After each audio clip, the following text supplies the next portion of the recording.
കണ്ണുകൊണ്ട് ചെയ്യുന്ന രണ്ടാമത്തെ തെറ്റാണ് അന്യ സ്ത്രീ പുരുഷന്മാരെ നോക്കുക എന്ന് പറയുന്നത്.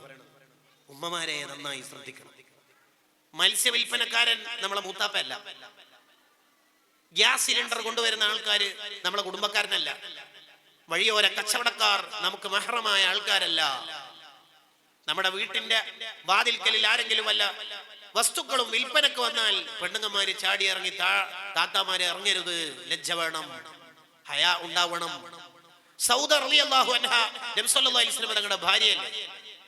ഫർളായ ഹജ്ജ് നിർവഹിച്ചതിന് ശേഷം സൗദ ബീവി തീരുമാനിച്ച തീരുമാനം തന്നെ എന്താണെന്നറിയോ?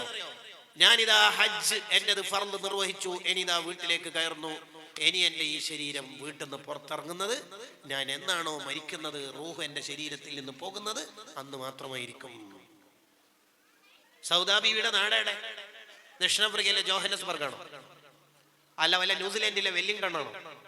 കൊല്ല ഹജ്ജിനും ഉംറക്കൊക്കെ പോയിക്കൂടായിരുന്നോ? പിന്നെന്തേ സിയാറത്തിനും മറ്റൊക്കെ അറിയാത്തോണ്ടാണോ? അല്ല, പിന്നെന്തേ?